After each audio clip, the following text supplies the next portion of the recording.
All right, shout out to the mighty Who Dat Nation. Shout out to FanDuel, the official sponsor of the show. Go to FanDuel for all your bets, and shout out to the family members. Hit the like button and the sub button, man. In this episode, we'll be talking about NFL free agency, Saints in particular, and Saints predicted. Saints Wire said that they covered this article covering some inside baseball about the Saints predicted to sign former first-round running back to the field. Let's get right into it, man. From Saints Wire, shout out to them. And Jeremy Trotter, 2026 going to have big opportunities for the Saints, the biggest being the chance to sign a few big name free agents, with the cap situation looking more promising than it ever has been.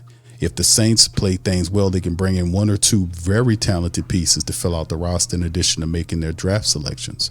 While they have been a hit or miss with these free agent moves in the past years, they have also been working with very minimal cap space. The big question entering the spring will be, who will they want to target and at what position? Now, Greg Allman of Fox Sports has a few ideas of his own of who he thinks the Saints will sign, including a player whom he considers the number 20th out of all the 2026 options in free agency. That player is running back Travis Etienne, formerly of the Jacksonville Jaguars, who now hits free agency following an outstanding 2025 campaign with the Jaguars. They had a lot of success this past season.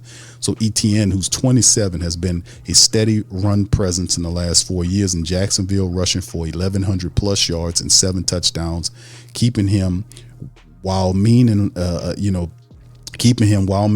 nice raise. Let's say about $8 million a year, but the Jaguars were pleased with the 4th round rookie Bashul Tutin in limited use this past season. Using the franchise tag at $14.5 million seems too expensive at the position, while there isn't much guaranteed money beyond the first year on many contracts.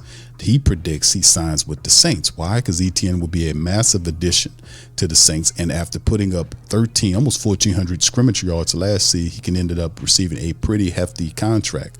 Sportrack has projected market value at over $6 million, almost $7 million, 6.8 to be precise at the moment, which seems slightly low, but that could be projecting over a 4-year deal, something like 27 or 28 million, which is relatively feasible for this running back. So if New Orleans can add a premier playmaker such as Etienne alongside of Alvin, Devin Neal, and Kendre Miller, that would free them up to utilize the first round pick on a wide receiver or another position, which could create a very potent offense.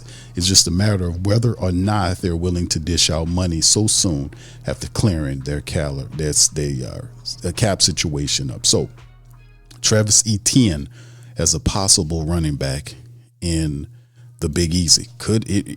Is that something that's feasible? It is feasible.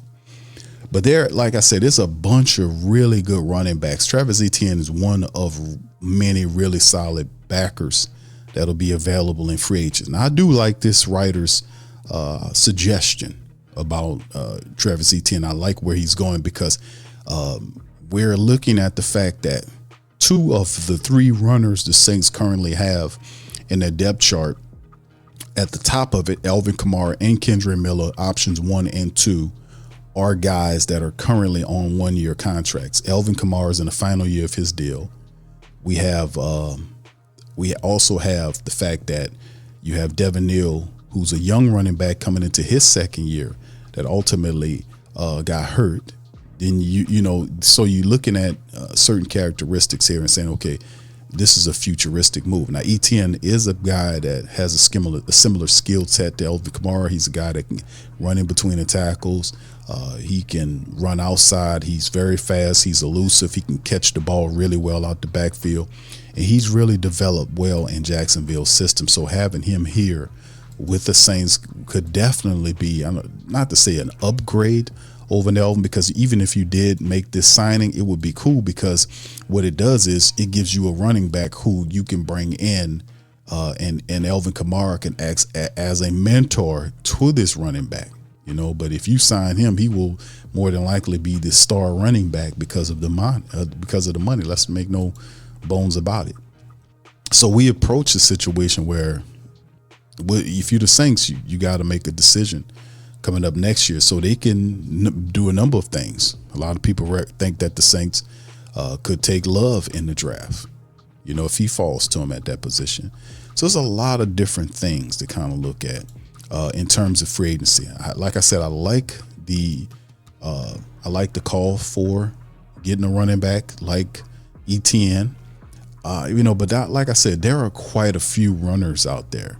If you're looking for runners that might not cost you as much as a Travis Etienne would, but my personal favorite of runners that could be available in free agency is Tyler Algieri from Atlanta. Now I don't usually reference Atlanta players as we can look at potentially landing this type of player, but me personally, like I said, I like the fact that that Tyler Algieri is there. He's a guy that we played against for multiple years, and he could be one of these backs that the Saints pull up in free agency. He could be one of these guys, right? He could be one of these guys. So but like I said, looking at it, I could still respect what people are saying in terms of that. I respect the hell out of that because they're looking in the proper places. They're looking at improving and doing something with the running attack, which was not very good for us, right? We can't afford to go into this upcoming year and not do what we're supposed to do properly in terms of fixing and getting the offensive line together and getting things moving in the right direction. We can't have, if you want to have success, more success, like we did before, we have to, regardless or not, we have to be able to go into the season and fix the running room, which ties to the interior offensive line and getting the players together and kind of building forward. So that's why I'm not mad when people have drafts with Jeremiah Love as the top running back, because if you have a combo like Love and Shuck together, you use the free agent dollars on the interior offensive line and you build it up. Regardless of what you do and how you do, you got to handle that business on that offensive line. To me, that is key. I know people want wide receiver, running, all this other stuff. But at the end of the day, what's really key to me for the Saints to drive forward is their need to improve the interior offensive line in depth. We have to have that if we're going to sustain success. We have to look at the poor play of Cesar Ruiz. We have to look at the constant injury of Eric McCoy. We have to look at the hold at the left guard position and depth underneath that. We have to seriously look at that. So the Saints have the money. They'll have the money. They'll have the draft capital to be able to pull it off. And they have some stuff that'll be opening up for us, man. So it's just looking pretty good. So this is interesting conversation about Trevor Etienne being a guy that we possibly could be looking at, man. And hey, man, like I said before, we'll see what happens there. Anyway, that's all I got for you guys. Please feel free to hit the like button, hit the subscribe button, and although feel free to share in the chat your thought process on the Saints landing Trevor Etienne, or perhaps Travis Etienne, or perhaps somebody else, Tyler Algieri, whomever that can come in and help the Saints run the football. What do you guys think about it? Put it in the comments section. That's all I got for you guys. Y'all hit the like button, hit the subscribe button. By all means, feel free to share the show on your social media feed. Shout out to FanDuel. Get all your bets at FanDuel, on the app, FanDuel. And I'm going to holler at you for the next one. Much love, peace, and who that?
New Orleans? Whether you're catching up on Saints news at Jackson Square, checking Pelicans scores in the Garden District, or staying updated on LSU while grabbing coffee in the French Quarter, there's one place that keeps you connected to everything that matters in our city.